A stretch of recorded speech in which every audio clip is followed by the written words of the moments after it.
Sweat, beads of sweat, sweating bullets. Look at her. I don't need to see her naked to know those aren't real. I mean, why'd she even tie the towel around her? She's got a rack on her chest. Oh, God. Citra's taking the towel off. Whoa, doctor. That's it. I knew it. They're definitely fake. You're sure? Positive. This chick's playing with Confederate money. Well, then that's it. That's the end of that. What? Just because of that? Just because of that? It's like finding out Mickey Mantle corked his bat. Oh. You've dated women with nose jobs. What's the difference? You don't touch the nose. You don't aspire to reach the nose. You don't unhook anything to get to a nose, and no man has ever tried to look up a woman's nostril. You've put a lot of thought into this, haven't you? Well, I take it very seriously. You know, sometimes when I think you're the shallowest man I've ever met, you somehow manage to drain a little more out of the pool.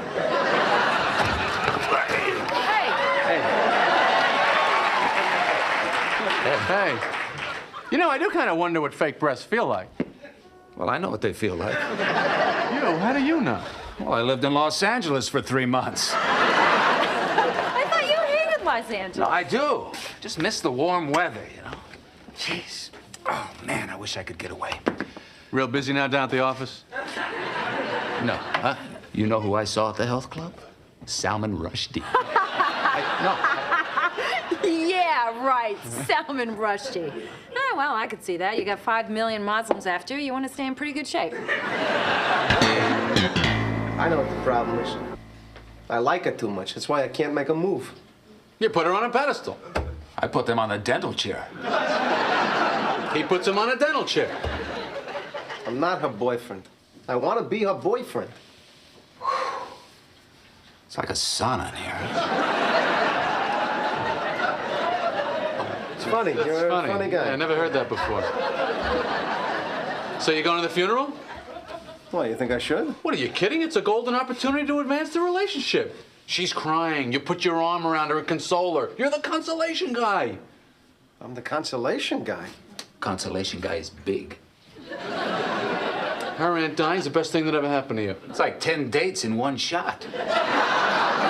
This confers upon you instant boyfriend status. The family's there. You're taking care of things. You're getting the sandwiches. You're the rock. It's in Detroit, though. It's an expensive flight. Why don't you get a death in the family fare? What? You go to the airlines, you tell them that you have a death in the family, they give you 50% off the fare. Really? In fact, listen, I'll go down there with you. You know, we'll tell them there's a death in my family. You buy the ticket, I'll split it. Huh? Then I'll get the bonus miles, and you'll get to Detroit for a quarter of the price. Boy, I'm getting a good sweat here. Great sweat. Good beads. Nice beads. Oh, look who's here. Silicon Valley. So anyway, we go out on one date, and he asked me out for a second, and then out of nowhere, he calls me, cancels the date, and says he doesn't want to see me again. Ugh. Sorry, I couldn't help overhearing. Oh, that's okay. Did he give you a reason? Yeah, he's going back to his old girlfriend. Really? He said she's mentally ill. He's one of those guys who is obsessed with neatness and order. Everything has got to be just so. He would have made a great Nazi. Hey, does he ever talk about Superman? Yes, how did you know? Oh, I know the type. Oh, so you can relate? Oh, yeah. You know, I've seen you around the club. My name's Sidra. This is Marcy. Oh, hi. I'm Elaine. Hi. So anyway, I stood up to shake her hand, and then suddenly I lost my balance, and I fell right into her. You fell on her? I touched him. You what? I touched him. You touched him. I needed them to help me break my fall. If it hadn't been for them, I could have really injured myself. Wow. Anyway, they're real. You notice they move where they do the interview on Jeopardy now? Yeah, it used to be right in the middle of Single Jeopardy. Now they do it right after Single Jeopardy. Yeah, it's much better, isn't it? Oh, no comparison. Hey, I gotta stop at the bookstore and get my parents one of those French-English dictionaries. Hey. What? Your parents are going to Paris, right? Yeah. So I tell Alec that I have to go to Paris for an undetermined amount of time. Then all I have to do is buy some postcards and have your parents mail them from Paris. What about little Joey? Who? I think he's probably better off. I'm trying to get out of this Big Brother program. So when you get to Paris, all you have to do is drop them in any mailbox. But there are no stamps on these. Well, no, not yet. You got to buy French stamps. I'll reimburse you, of course. Why are you doing this? He wants this guy to think he's in Paris. Why? Because George is a deeply disturbed individual. Oh, hey, Helen, could I use some more of your hand lotion? I told you it was good. Yeah. It's from the Saks Fifth Avenue in Miami. I'm gonna remember that if I'm ever in Florida. Yeah, or if you're ever on Fifth Avenue here in New York City. You could get some there. Yeah? Hey, those are nice pants. I got a pair just like them at home. Well, that doesn't surprise me. Yeah, I bought these at Rudy's. It's a used clothing store. See, when people like you die, the widows, they bring in their wardrobes. They make a bundle. Really? Well, my father's got a ton of old clothes just sitting up in the attic. You think they're worth something? Well, yeah, if they're vintage and you're a widow. Well, what happens if the husband dies after the wife? Who brings the clothing in then? Well, I suppose the children do. Yes, I suppose they do. All right, I got a 10 o'clock. I'll see everybody later.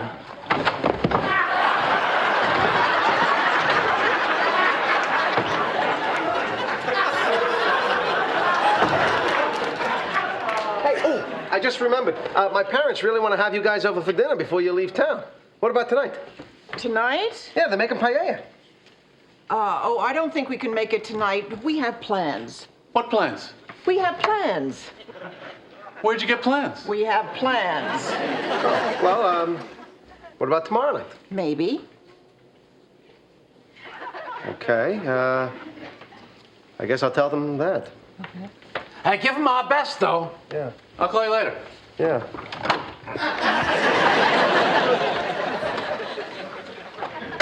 So what plans do you have?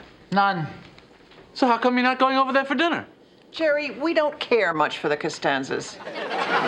We can't stand them. Really? Since when? Since always. We've never liked them. Why? Well, they're so loud. They're always fighting. It's uncomfortable. You never notice? Oh, I noticed, but they're from your age group. I didn't think you could detect abnormal behavior among your own kind. Well, we do. Yeah? It's us. Oh, come on up. So, Elaine, you don't have a problem with her, do you? We adore Elaine. She wants to say hi. She's with her new boyfriend. What's he like? He's nice, bit of a close talker. A what? You'll see. Boy, I really had no idea that you felt this way about the Costanzas. They're exhausting. It's like being in an asylum.